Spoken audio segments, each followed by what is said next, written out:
Guys, कैसे हैं आप। मैं डॉक्टर सीमा अग्रवाल अपने यूट्यूब चैनल लीगल वर्ल्ड में आप सबका स्वागत करती हूं।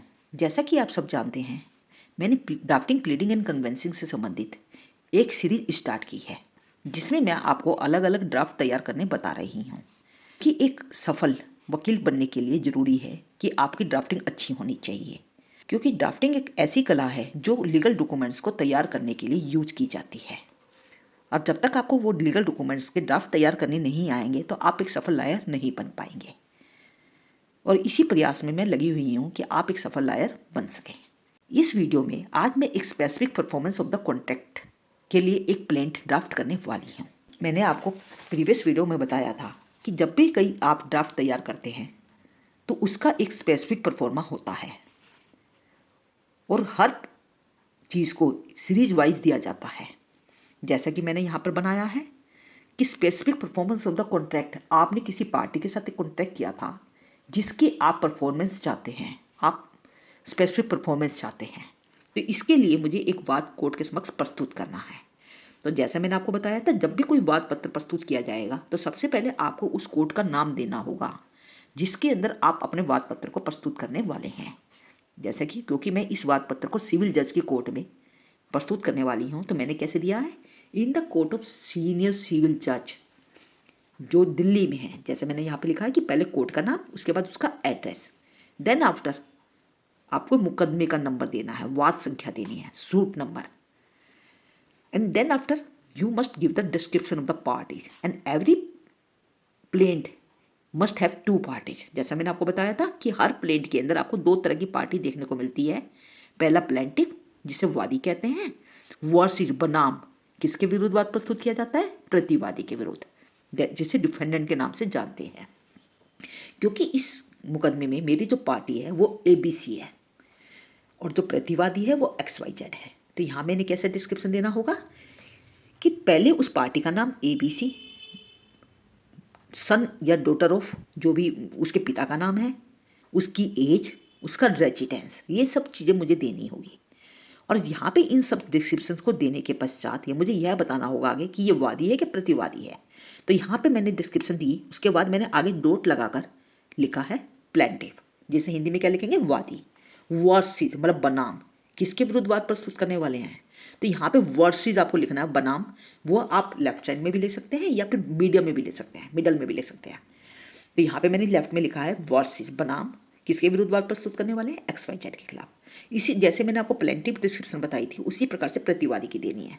XYZ सन और डॉटर ऑफ, किस, उसके पिता का नाम, उसकी एज, उसका रेजिडेंस, ये सब चीज़ें आपको देनी है। उसके बाद आगे क्या लिखना है कि ये कौन है, ये डिफेंडेंट है, प्रतिवादी है।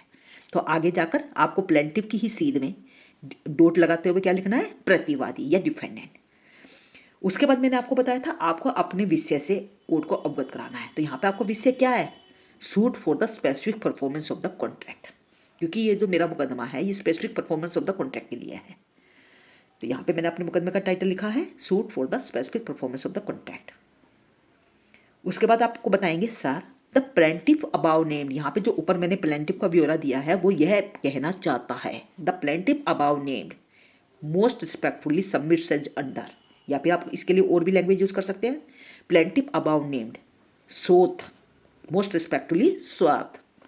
तो यहाँ पे कोई भी इस प्रकार की लैंग्वेज यूज की जा सकती है। एज अंडर क्या कहना चाहता है, अब क्योंकि यहाँ पे मेरा जो मुकदमा है वो specific performance of the contract के लिए है, तो यहाँ पे मैं आपको अपने तथ्यों से अवगत करा देती हूँ।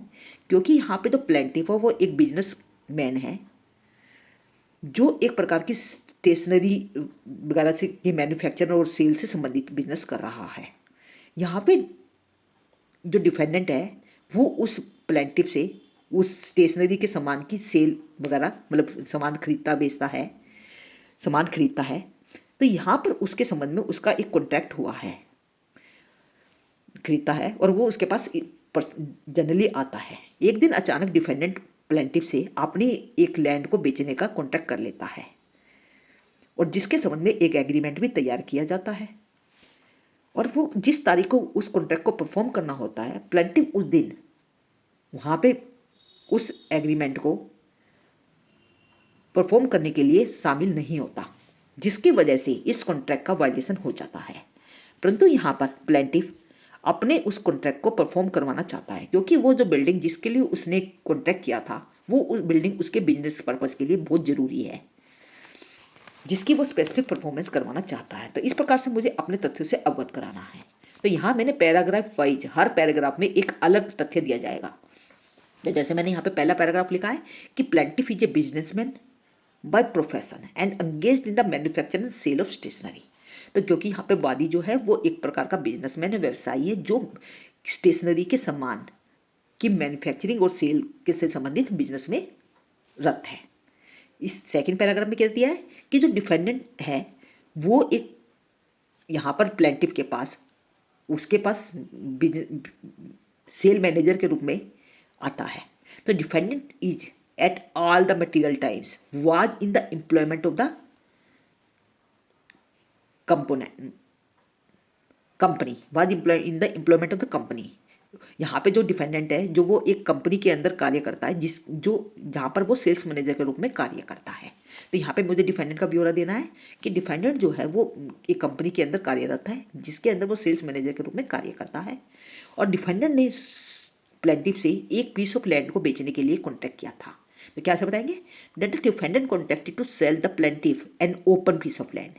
जो अब वो भी बताना होगा कि वो जो लैंड जिसकी बात हम कर रहे हैं उसका पूरा ब्यौरा आपको देना होगा कि वो जो लैंड है कहाँ पर सिचुएटेड है। और यहाँ पे क्योंकि इस पीस ऑफ लैंड का जो कॉन्ट्रैक्ट है वो एक एग्रीमेंट के थ्रू किया गया है, तो through an agreement in writing इसके लिए एक एग्रीमेंट भी तैयार किया गया है। तो उसका ब्यौरा आपको देना है कि इस फलाना तारीख को इस डे पर आपका एक एग्रीमेंट तैयार हुआ था, उसकी कॉपी मैं इसके साथ लगा रही हूँ, ये भी बताना है। अगले पैराग्राफ में प्लेंटिफ स्टेट दैट प्लेंटिफ यह कहना चाहता है कि इस फलाना तारीख को जिस तारीख की बात हम कर रहे हैं जिस दिन ये कॉन्ट्रैक्ट परफॉर्म किया जाना था उस दिन वो जो डिफेंडेंट है वो उस दिन उस जगह पर नहीं पहुंचा जिससे कि कॉन्ट्रैक्ट परफॉर्म किया जा सके, जिसकी वजह से वह रजिस्टर्ड ऑफिस में वहाँ पे वो इंतज़ार करता रहा और वो वहाँ पे नहीं पहुँचा और उसने उसकी पेमेंट उसको कर भी दी।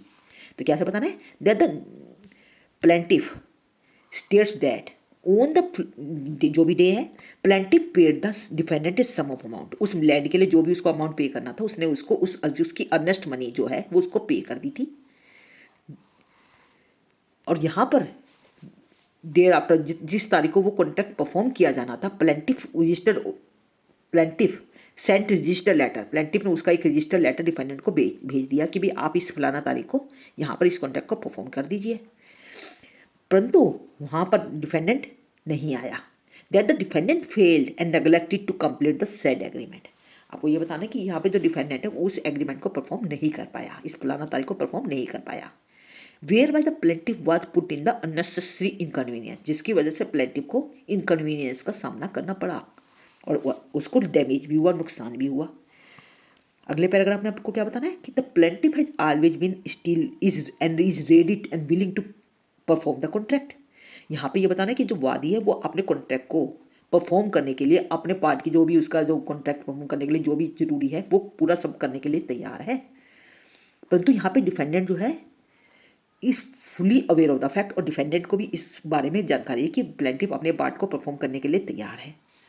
तो यहाँ पे क्या बताएंगे the plaintiff submits that the set land for the क्योंकि जो लैंड जिसका कॉन्ट्रैक्ट हुआ था, एग्रीमेंट हुआ था, वो मेरे को मेरे बिजनेस परफॉर्मेंस के लिए पर्पज़ के लिए चाहिए थी और जो मेरे बिजनेस पर्पज़ के लिए काफ़ी बेनिफिशियल साबित होने वाली थी। मैं इस कॉन्ट्रैक्ट या इस एग्रीमेंट की स्पेसिफिक परफॉर्मेंस चाहती हूँ।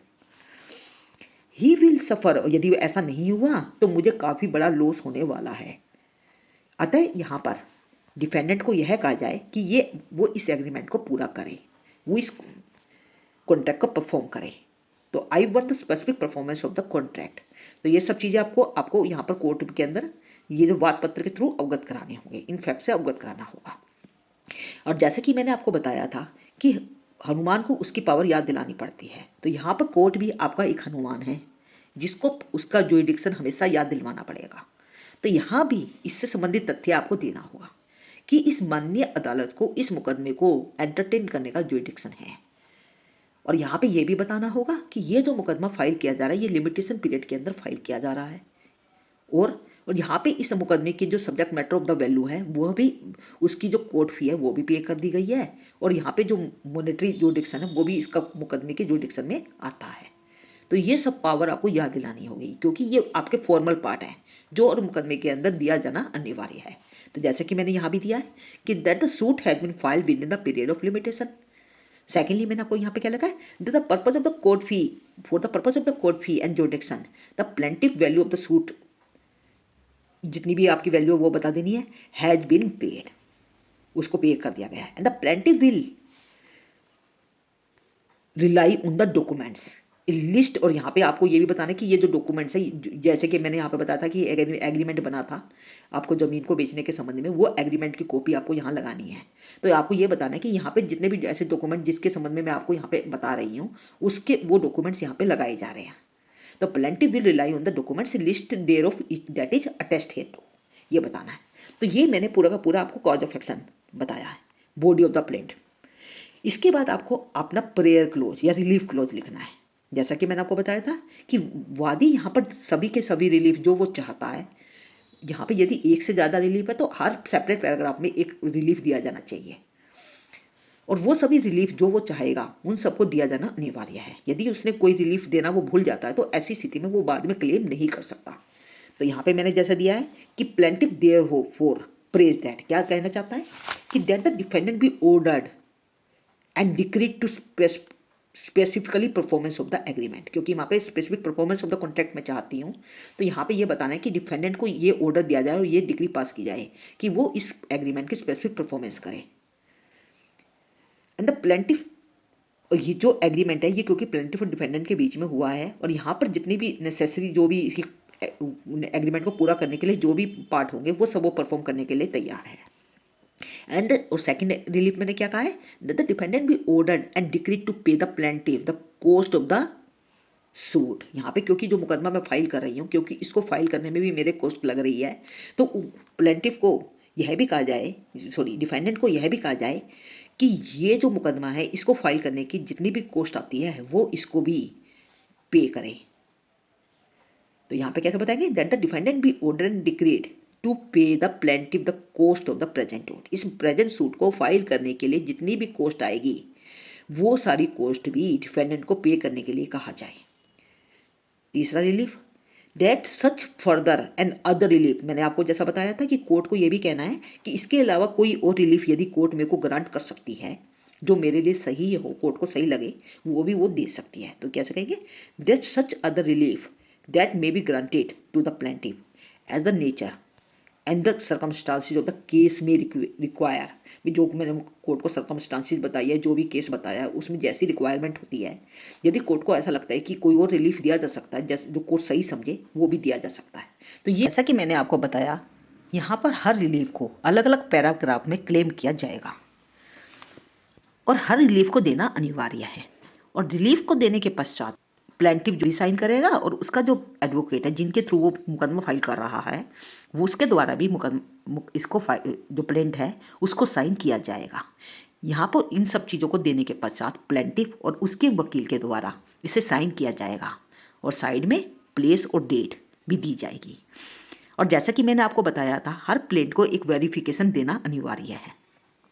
तो उसी प्रकार इस प्लेंट को भी वेरीफाई किया जाएगा कि उसमें वेरीफाई कैसे करेंगे कि मैं जो मेरा नाम, जैसे कि मैंने आपको बताया था ABC जो प्लेंटिफ था, तो IABC जो प्लेंटिफ है जो इस जगह पर रहता है, जो भी उसके बारे में है वो लिखते हुए do here by declare and say that, मैं ये डिक्लेयर और कहना चाहता हूँ कि इस पैराग्राफ के जितने भी कंटेंट्स हैं जो पैराग्राफ 1 से लेकर 8 तक हैं वो सब ट्रू है जो मेरे नॉलेज में है, और बाकी जो पैराग्राफ है जो 9 से लेकर 12 तक दिए गए हैं वो इन्फॉर्मेशन जो मुझे मिली है उसके हिसाब से जो मेरे को सही लगा मैं उसके हिसाब से इसे मैंने स्टेट किया है। तो कैसे बताएंगे कि paragraph 1 to 8 is true to my knowledge and the remaining paragraphs 9 to 12 stated on the basis of information and belief and I believe the same to be true. और मैं यह कहना चाहता हूँ कि ये जो जितने भी पैराग्राफ दिए गए हैं वो मेरे हिसाब से सही हैं। तो इस प्रकार से आपको हर प्लेंट को एक वेरिफिकेशन देनी होगी और यहाँ पे ये भी बताना होगा कि ये जो प्लेंट है इसको कहाँ पर वेरीफाई किया गया है और कितनी तारीख को वेरीफाई किया गया है। तो यहाँ पे जैसे मैंने लिखा है verified at Delhi on this, जो भी डे होगा और मतलब वो सब चीज़ें आपको यहाँ पे लिखकर लास्ट में प्लेंटिव के द्वारा साइन किया जाएगा। तो यह मैंने पूरा का पूरा आपको specific performance of the contract के लिए प्लेंट का वाद पत्र तैयार करना बताया है। आशा है यह वीडियो आपके लिए बेनिफिशियल साबित होगी।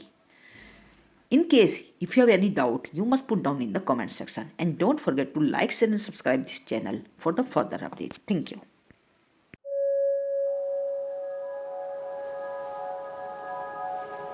you.